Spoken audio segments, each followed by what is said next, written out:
Hello students. आज हम आपकी book first flight chapter third two stories about flying का part first his first flight discuss करेंगे। Since the earliest times humans have dreamed of conquering the sky. Here are the two stories about flying. Since the earliest times, बहुत पहले, बहुत पुराने समय से ही जो इंसान है, ह्यूमंस है, उन्होंने ड्रीम किया है हमेशा कॉन्कर करने का। कॉन्करिंग का मतलब होता है जीत हासिल करना, विक्ट्री पाना आसमान पर, द स्काई। और जो आज की स्टोरी है हमारी है, उसका थीम भी कुछ ऐसा ही है। This story is about a young seagull is afraid to fly. एक यंग सी गर्ल है, एक बर्ड है जो उड़ने से डरता है। But how does he conquer his fears? वो अपने डर पर काबू कैसे पाता है, ये हम आज की स्टोरी में पढ़ेंगे। कॉन्कर करना मीन्स विक्ट्री पाना, उस पर विजय हासिल करना। First passage. The young seagull was alone on his ledge. His two brothers and his sisters had already flown away the day before. जो young seagull है वो ledge पर, ledge का meaning होता है एक चट्टान, एक a narrow horizontal cliff, उसका एक हिस्सा है, उस पर वो बिल्कुल alone है। His two brothers and his sisters had already flown away the day before. और उसके दो भाई और एक बहन पहले ही उड़ना सीख चुके हैं, एक दिन पहले ही। He had been afraid to fly with them. उसे उनके साथ उड़ने में डर लग रहा है। Somehow, when he had taken a little run forward to the brink of the ledge and attempted to flap his wings, he became afraid. किसी तरह से somehow, जैसे तैसे, जब उसने थोड़ा सा आगे की तरफ दौड़ा, to the brink, brink का मीनिंग होता है बिल्कुल कॉर्नर, जिसके आगे अगर आप जाएंगे तो आप गिर जाएंगे। जब आप ब्रिंक ऑफ द ledge तक पहुंचा और he attempted to flap his wings, flap का मतलब होता है मूव करना, और जब उसने अपने विंग्स को मूव करने की कोशिश करी, ही बिकेम अफ्रेड, वो डर गया। The great expanse of the sea stretched down beneath, and it was such a long way down, miles down. बहुत बड़ा समुद्र, expanse of sea, फैला हुआ था, बहुत ज़्यादा expand हो रखा था, stretch हो रखा था, means spread हो रखा था, फैल रखा था, beneath, and it was such a long way down, miles down, और मीलों नीलों नीचे तक, बहुत ज़्यादा गहराई पर वो उसे समुद्र नज़र आ रहा था, सी उसे नज़र आ रहा था। He felt certain that his wings would never support him. उसे ये बात पक्का हो गई थी कि अब जो मेरे विंग्स हैं वो मुझे सपोर्ट नहीं करेंगे, जब मैं उड़ूंगा तो मैं गिर जाऊंगा। My wings would not support me. So he bent his head and ran away to the little hole under the ledge where he slept at night. तो उसने क्या किया, अपना सर नीचे की तरफ झुकाया और दौड़कर उस होल में चला गया वापस, अंडर द लेज, जो उस चट्टान के नीचे एक होल था, where he slept all where he slept at night, जहाँ वो पूरी रात सोता रहा। एक छोटा सा होल था उस लेज के नीचे, उसी में वापस जाकर वो चला गया, यानी कि वो डर गया, वो उड़ नहीं पाया। He could not fly and he became afraid to fly. Even when each of his brothers and his little sister, whose wings were far shorter than his own, ran to the brink, flapped their wings, and flew away, he failed to muster up courage to take that plunge which appeared to him so desperate. जब उसके brothers, उसकी sisters, जिनके wings उससे फार shorter थे, उससे काफ़ी छोटे थे, कमज़ोर थे, तब भी वो दौड़ पा रहे थे। They ran to the brink, brink means बिल्कुल कॉर्नर तक वो जाते थे, फ्लैप करते थे, अपने विंग्स को मूव करते थे और उड़ जाते थे, लेकिन he fail to muster up courage. Muster up courage का मीनिंग होता है हिम्मत को बटोरना। मस्टर अप का मतलब होता है गैदर करना, करेज होता है हिम्मत, तो हिम्मत को गैदर करना, बटोरना उसके लिए बहुत मुश्किल था। To take that plunge which appear to him so desperate, वो प्लंज लेना, वो जंप मारना, which appear to him so desperate, जिसको देखकर उसे ऐसा लग रहा था बहुत ज़्यादा वो डेस्परेट हो रहा था, डिसअपॉइंट हो रहा था कि मैं इस छलांग को नहीं लगा सकता, मैं इस जंप को नहीं लगा सकता। His father and mother had come around calling to him shrilly. उसके फादर और मदर उसके पास आ रहे हैं, calling to him shrilly. shrilly का मतलब होता है बहुत ही unpleasant sound, बहुत तेज़ तीखी आवाज़ में वो चिल्ला रहे हैं। upbraiding him, अपब्रेडिंग मतलब स्कोल्डिंग, डांटना, उसे डांट रहे हैं, अपब्रेड कर रहे हैं। थ्रेटनिंग। थ्रेटनिंग मीन्स होता है उसको धमकी देना कि अगर तू नहीं उड़ेगा तो हम तुझे भूखा ही मार देंगे। They are threatening to let him starve. Starve का मतलब होता है भूख से मर जाना, टू डाई ऑफ हंगर। देखिए हमने कितने सारे न्यू वर्ड्स देखे। Shrilly, shrilly means unpleasant. Upbraiding, upbraiding means उसे डांटना, उसे स्कोल्ड करना। थ्रेटनिंग मीन्स धमकी देना। Starve means die of hunger, भूख से मर जाना। On his ledge unless he flew away, अगर तू नहीं उड़ा तो हम तुझे यहीं भूखा मरने के लिए छोड़ देंगे। उसके फादर और मदर उसे अपब्रेड कर रहे हैं, थ्रेटन कर रहे हैं। But for the life of him he could not move, लेकिन उसे लगता था for the life of him कि अगर वो उड़ेगा तो वो मर जाएगा। जान का डर था उसे। For the life of him he could not move, जान के डर के कारण वो हिल नहीं पाया, मूव नहीं कर पाया। That was 24 hours ago. Since then nobody had come near him. 24 घंटे बीत गए, कोई उसके पास नहीं आया। The day before, all day long, he had watched his parents flying about with his brothers and sisters, perfecting them in the art of flight, teaching them how to skim the waves and how to dive for fish. अब वो कोई उसके पास नहीं आया और वो क्या कर रहा था, वॉच कर रहा था, देख रहा था अपने पेरेंट्स को, क्योंकि जो उसके ब्रदर्स और सिस्टर्स को वो उड़ना सिखा रहे थे। परफेक्टिंग देम, उन्हें वो परफेक्ट कर रहे थे किस चीज़ में, in the art of light.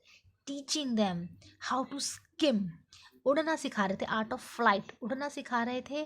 Teaching them how to skim the waves, skim का मीनिंग होता है बिल्कुल उस वेव्स को, वेव्स क्या होती हैं, द वाटर की जो लहरें होती हैं, पानी की जो लहरें होती हैं उसकी सरफेस को बिल्कुल वो टच करते हैं। They skim the waves and how to dive the fish, और किस तरह से डाइव लगाकर जंप करके पानी के अंदर मछली को, फिश को पकड़ना उसके पेरेंट्स, उसके ब्रदर्स और सिस्टर्स को सिखा रहे थे। He had in fact seen his older brother catch his first herring and devour it standing on a rock while his parents circled around raising a proud cackle। और उसने अपने जो बड़ा भाई था उसको अपनी पहली हेरिंग, हेरिंग एक तरह की फिश होती है, उसे पकड़ते हुए देखा।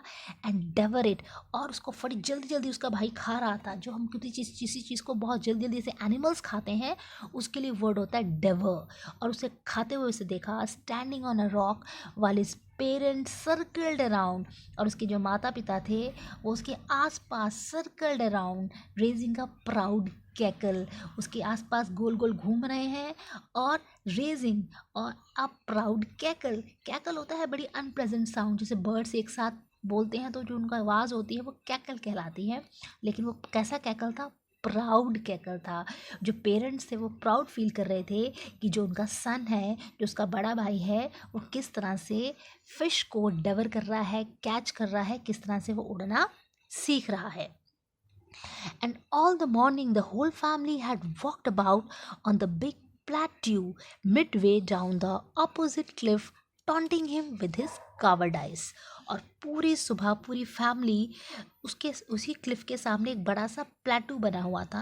प्लेटू क्या होता है, प्लेटू एक फ्लैट सरफेस होती है जो कि ऊंचाई पर होती है। उसी जो क्लिफ थी उसके सामने एक बड़ा सा प्लेटू था, उस पर चढ़ गए उसके पेरेंट्स और वो उसे क्या कर रहे थे, टॉन्ट कर रहे थे। टॉन्ट का मतलब क्या होता है, उसे वो चिढ़ा रहे थे। विद इज कावर्डाइज, कावर्डाइज का मीनिंग होता है लैक ऑफ करेज, उसकी कायरता के लिए। वो डरपोक था, इसके लिए उसे वो टॉन्ट कर रहे थे, कमेंट्स कर रहे थे, ताना मार रहे थे। और वो कहाँ पर थे, वो एक प्लेटू पे थे। प्लेटू क्या होता है, एक large area of flat land. उसी क्लिफ के सामने एक प्लेटू था, उस पर चढ़कर वो उसे टॉन्ट कर रहे थे। The sun was now ascending the sky blazing on the ledge that face the south. अब सूरज भी आसमान में चमक रहा है। Ascending the sky blazing on the ledge, blazing on the ledge means कि लेज के ऊपर जो सन की जो लाइट है वो पड़ रही है और गर्मी महसूस हो रही है उसे। He felt the heat because he had not eaten since the previous nightfall, और उसे गर्मी महसूस हो रही है, किसे, सीगल को, बिकॉज उसने पिछली शाम से कुछ भी नहीं खाया था. He had not eaten anything since the previous nightfall. Nightfall क्या होता है? Time in the evening when it becomes dark. जब अंधेरा होने लग जाता है उस समय को हम बोलते हैं नाइट फॉल. तो प्रीवियस पिछली शाम से उसने कुछ भी नहीं खाया था. He slept slowly out to the brink of the ledge, and standing on one leg with the other leg hidden under his wing, he closed one eye, then other, and pretended to be falling asleep. He slept slowly out to the brink of the ledge. धीरे धीरे वो कोशिश कर रहा है brink के corner के पर आने की, लेज के कॉर्नर पर आने की, चट्टान के किनारे पर आने की कोशिश कर रहा है. And standing on one leg with the other leg hidden under his wing. और एक ही टांग पर खड़ा है और दूसरी टांग उसने अपने विंग्स में छिपा ली. ही क्लोज्ड वन आई, उसने अपनी एक आंख बंद कर ली. एंड देन द अदर, और फिर दूसरी भी. And pretended to be falling asleep. वो सोया नहीं है बट वो प्रिटेंड कर रहा है, एक्टिंग कर रहा है, दिखावा कर रहा है, नाटक कर रहा है सोने का. To be falling asleep. Asleep means सोना. वो सोने का नाटक कर रहा है कि मैं सो गया हूँ, पर वो सोया नहीं है. Still they took no notice of him. उसका इतना सब करने पर भी उसके पेरेंट्स ने, उसके ब्रदर सिस्टर्स, उन सब ने कोई नोटिस नहीं लिया, उसकी तरफ कोई ध्यान नहीं दिया. He saw his two brothers and his sister lying on the plateau dozing with their heads sunk into their necks. वो अपने दोनों भाई बहनों को प्लेटू पर लेटे हुए, सिर को अपनी गर्दन के अंदर टिकाए हुए सोते हुए देख रहा है. डोजिंग का मतलब होता है स्लीपिंग, सोते हुए. Sleep lightly for a short time. Dosing का मतलब होता है थोड़ी देर के लिए सोना. एंड जो उनकी जो नेक थे वो उन्होंने अपने हेड को, and their head sunk into their next, और जो उनके सर थे उन्होंने अपनी गर्दन में छिपा रखे थे, जैसे कि आप देखते हैं बर्ड्स सोते हैं. His father was preening the feathers on his white bag.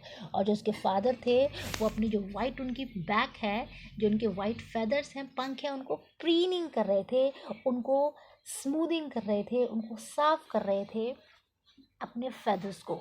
Preening का मतलब होता है अपनी चोंच से उन फेदर्स को वो क्लीन कर रहे थे, स्मूथ कर रहे थे. Only his mother was looking at him. अब सिर्फ कौन था जो उस सीगल की तरफ देख रहा था? ओनली हिज मदर, उसकी माँ. He was standing on a little high She was standing on a little high hump on the plateau, her white breast thrust forward. वो उस प्लेटू के छोटे से एक हम्प पर, थोड़ी सी ऊंची जगह पर, हम्प मतलब होता है एक टीला, एक माउंट जैसी जगह, वहाँ पर वो खड़ी थी. और हर वाइट ब्रेस्ट थ्रस्ट फॉरवर्ड, और जो उसकी वाइट कलर की ब्रेस्ट थी, जो उसकी छाती थी, उसे वो आगे की तरफ बढ़ाए हुए थी. थ्रस्ट फॉरवर्ड मतलब आगे की तरफ बढ़ाना. थ्रस्ट मतलब मूव करना, और फॉरवर्ड मतलब आगे की तरफ. Now and again she tore at the piece of fish that lay at her feet, and then scraped each side of a beak on the rock. Now and again, bar bar. Now and again means बार बार वो मछली के टुकड़े को क्या कर रही थी? फाड़ रही थी, टीयर कर रही थी. टीयर की सेकेंड फॉर्म टोर, फाड़ रही थी. दैट ले एट हर फीट, जो उसके पैरों पर पड़ा हुआ था.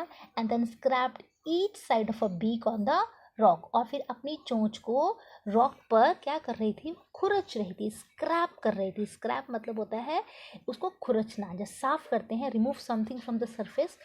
खुरचना, तो अपनी जो बीक थी उसको वो रॉक पर स्क्रैप कर रही थी. अब जो सीगल था उसने फूड को देखा, उसकी मदर की जो बीक है उसमें उसने फिश देखी. अब आप जानते हैं the seagull was very hungry. He had not eaten anything since 24 hours. 24 घंटे से उसने कुछ नहीं खाया था. तो बहुत इंपॉर्टेंट लाइन है आपके इस चैप्टर की. The sight of the food maddened him. Mad क्या होता है? पागल. साइट ऑफ द फूड, खाने की झलक ने, साइट झलक ने उसे क्या कर दिया? क्रेजी कर दिया, मैड कर दिया. खाना देखकर वो पागल हो गया. How he loved to tear food that way, scraping his beak now and again to wet it. How he loved to eat food that way. इस तरह से उसको खाना खाने में कितना मज़ा आता. Scraping his beak now and again to wet it. वो अपनी चोंच को क्या करने लग गया? स्क्रैप करने लग गया, तेज़ करने लग गया. उसको इस चीज़ में भी कितना क्या आता? He loved to do this. उसको ऐसा करने में बहुत ज़्यादा मज़ा आता. He loved to tear the food that way, scraping his beak now and again to wet it. गा गा गा he cried begging her to bring him some food. और वो आवाज़ निकालने लग गया गा गा गा अपनी मदर को देखकर कि बेग कर रहा है, हाथ जोड़ रहा है, प्रार्थना कर रहा है कि प्लीज़ मुझे कुछ खाना दे दो। गा cool ah she scream back derisively. लेकिन उसकी माँ ने भी आवाज़ ही निकाल दी, स्क्रीम करा, वापस चिल्लाई डिरिसिवली। डिरिसिवली का मीनिंग होता है मोकिंगली, उसका मजाक उड़ाते हुए। ये नहीं कि उसकी मदर भी उसको रिस्पॉन्ड कर रही है, बल्कि वो उसका she is making fun. Derisively का मीनिंग होता है मजाक उड़ाना, make fun. But he kept calling plaintively and after a minute or so he uttered a joyful scream। लेकिन plaintively का मतलब होता है sorrowfully, बड़ा ही सैड है वो, बहुत उदास है। बहुत plaintively वो अपनी मदर से कह रहा है कि प्लीज़ मुझे फूड दे दो। एंड आफ्टर अ मिनट और so he uttered a joyful scream. और थोड़ी देर बाद, एक एक मिनट के बाद वो क्या करता था, अटर। अटर का मतलब होता है कुछ कहना, टू से समथिंग। क्या बोलता था, चिल्लाता था। जॉयफुल स्क्रीम, तेजी से खुशी के मारे वो चिल्लाता था, जैसे उसे लगता था उसकी मदर उसे फूड दे देगी। His mother had picked up a piece of the fish and was flying across to him with it. उसकी माँ ने मछली का एक टुकड़ा उठाया और उड़ती हुई उस प्लेटू से उसकी क्लिफ तक, उस लेज तक वो उसके पास पहुंची। अक्रॉस, अक्रॉस मीन्स पूरा वो एक साइड से दूसरी साइड तक चली गई। He leaned out eagerly tapping the rock with his feet, trying to get nearer to her as she flew across. He leaned out eagerly. Leaned out eagerly means lean मतलब झुक गया। वो बड़ी ही eagerly का मतलब होता है पूरी ही desire के साथ वो झुक गया। Tapping the rock with his feet, और रॉक को अपने फीट के से वो टैप करने लग गया, जोर जोर से, लाइटली उसको क्या करने लगा, बीट करने लग गया, थपथपाने लग गया। Trying to get nearer to her as she flew across, और कोशिश करने लगा कि जैसे ही मेरी मदर मेरे पास आएगी मैं उसके बिल्कुल नियरर चला जाऊंगा और करीब चला जाऊंगा। But when she was just opposite to him, जब वो बिल्कुल उसके सामने थी, शी हॉल्टेड। हॉल्ट मीन्स रुक गई। She stopped, her wings motionless, जो उसके विंग्स थे वो हिलने बंद हो गए, मोशनलेस हो गए, साइलेंट हो गए। the piece of fish in her beak almost within the reach of his beak, और जो उसकी चोंच में, बीक में जो फिश थी वो बिल्कुल उसके करीब आ गई। With in reach, with in reach का मतलब होता है बिल्कुल अब हम उसे पकड़ सकते हैं, हमारी पहुंच के अंदर वो आ गई। He waited a moment in surprise, थोड़ी देर तक वो वेट करा उसने, सरप्राइज था वो। Wondering why she did not come nearer and then, अब मेरे पास क्यों नहीं आ रही, इतनी करीब आ गई है मेरी माँ तो मेरे पास और पास क्यों नहीं आ रही है। देन मैडर्न बाय हंगर, और भूख से तो वो मैड था ही डाइव्ड एट द फिश, वो फिश की तरफ उसने डाइव करा, मीन्स उसने जंप लगा दी फिश की तरफ। With a loud scream he fell outwards and downwards into the space, और बड़ी ही तेज चीख के साथ वो बाहर की ओर, नीचे की ओर, जो खाली जगह थी, जो स्पेस था, उसमें वो गिर गया। Then a monstrous terror seized him and his heart stood still, और एक बहुत ही मॉन्स्ट्रस, बहुत ही बड़ा, विशाल, टेरर का मतलब होता है डर, वो डर से कांप गया, डर ने उसे पकड़ लिया। And his heart stood still, और ऐसा हो गया जैसे उसका जो हार्ट बीट थी वो बिल्कुल शांत हो गया है, उसका जो हार्ट है वो बीट करना बंद हो गया है, डर के मारे उसे ऐसा लगा। ही कुड हियर नथिंग, उसे कुछ भी सुनाई नहीं पड़ रहा था। But it only lasted a minute, लेकिन ऐसा केवल एक मिनट तक ही रहा। The next moment he felt his wings spread outwards, अगले ही मोमेंट उसने देखा कि जो उसके विंग्स थे वो बाहर की तरफ स्प्रेड हो गए थे, फैल चुके थे। The wind rushed against his breast feathers and under his stomach and against his wings, जो हवा थी वो टकरा रही थी उसकी छाती के पंखों से, हिज ब्रेस्ट फेदर से, अंडर हिज स्टमक उसके पेट के नीचे, एंड अगेंस्ट हिज विंग्स, और उसके पंखों के साथ जो हवा थी वो टकरा रही थी, यानी कि अब उसने उड़ना स्टार्ट कर दिया। He started flying, he could feel the tips of his wings cutting through the air, वो महसूस कर पा रहा था कि उसके पंखों के किनारे हवा को चीर रहे थे, हवा वहाँ से क्रॉस करती हुई जा रही थी। He was not falling headlong now. अब वो हेडलॉन्ग नहीं गिर रहा था। हेडलॉन्ग का मतलब होता है सर के बल नीचे की तरफ वो नहीं गिर रहा था। He was soaring gradually downwards and outwards. Soar का मीनिंग होता है ऊपर की तरफ जाना, अपवर्ड जाना, फ्लाई करना। सोर मीन्स फ्लाइंग अपवर्ड और ग्रेजुअली मीन्स धीरे धीरे, slowly. He was soaring gradually downwards and outwards. नीचे की तरफ और बाहर की तरफ वो धीरे धीरे ऊपर की तरफ उड़ने लगा। He was no longer afraid. अब वो डरा नहीं। He just felt a bit dizzy. अब उसने कैसा फील करा? डिजी फील करा। उसको चक्कर आने लग गए। He was feeling dizzy. Then he flapped his wings once and he soared upwards. फिर उसने अपने पंख फिर हिलाए और ऊपर की तरफ उड़ चला। गा गा गा गा गा गा call uh. His mother swooped past him, her wings making a loud noise. और उसकी जो माँ थी वो भी आगे निकल गई और उसके पंख भी जोर से आवाज़ कर रहे थे। He answered her with another scream. उसने एक और स्क्रीम की, एक बार और चीखा और अपनी माँ की बात का जवाब दिया। Then his father flew over him screaming. और फिर उसके पिता भी उसके ऊपर चिल्लाते हुए, स्क्रीमिंग करते हुए, चीख निकालते हुए, आवाज़ें निकालते हुए उड़ने लगे। He saw his two brothers and his sister flying. उसने अपने दोनों भाइयों को और अपनी बहन को भी उड़ते देखा। Around him, curveting and banking and soaring and diving.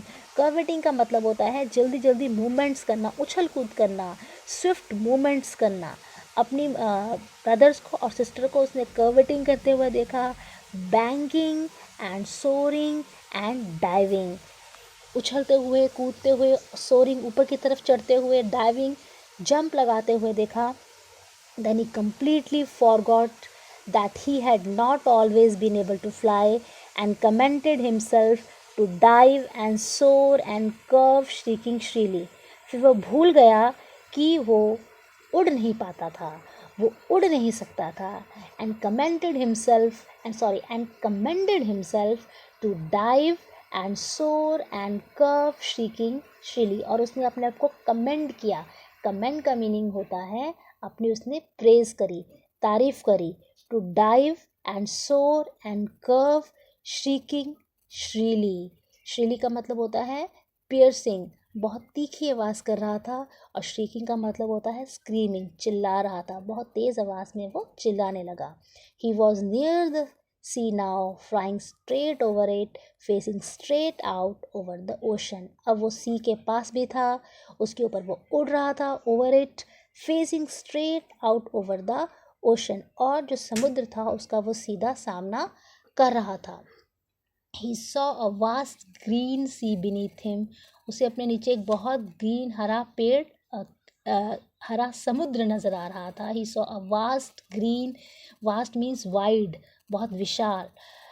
Green सी उसको नज़र आ रहा था with little ridges moving over it and he turned his beak sideways and cawed amusedly. और उसके ऊपर छोटी छोटी लहरें उठ रही थीं और उसने अपनी चोंच एक तरफ करके खुशी से कॉ किया। cawed amusedly. Amusedly means happily. And he turn his beak sideways, अपनी चोंच एक तरफ करके, साइड की तरफ करके, कॉड एम्यूजडली, खुशी से उसने काव काव किया। But he was tired and weak with hunger and he could not rise, exhausted by the strange exercise. लेकिन वो क्या हो गया था? वो थक गया था। His parents and his brothers and his sisters has landed on his green flooring ahead of him. उसके पेरेंट्स, उसके भाई, उसकी बहनें उससे आगे निकलकर उस हरे फर्श पर उतर गए थे उसके सामने। वो उसके आगे आगे उड़ रहे थे। अहेड ऑफ हिम मीन्स उसके फॉरवर्ड, उसके आगे आगे उड़ रहे थे। They were beckoning to him, calling him shrilly. वो उसे बैकनिंग कर रहे थे, सिग्नलिंग कर रहे थे, बुला रहे थे। He dropped his leg to stand on the green sea. और उसने क्या करा? He dropped his legs to stand on the green C.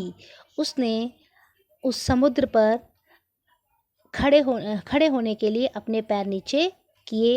His legs सैंक into it, उसके पैर उसमें डूब गए। ही स्क्रीम्ड विथ फ्राइट, वो डर के मारे चिल्ला पड़ा। And attempted to rise again flapping his wings, और दोबारा से उसने ऊपर आने का अटेम्प्ट किया, कोशिश करी, ट्राई करा उसने, और अपने विंग्स को वो फ्लैप करने लग गया। But he was tired and weak with hunger and he could not rise, exhausted by the strange exercise. लेकिन भूख से वो क्या हो गया था, टायर्ड हो गया था, वीक हो गया था और थक गया था इस एक्सरसाइज को करते हुए। जो उड़ रहा था वो, इससे वो एग्जॉस्ट हो गया था। एग्जॉस्ट का मीनिंग होता है he was very tired, he was tired badly.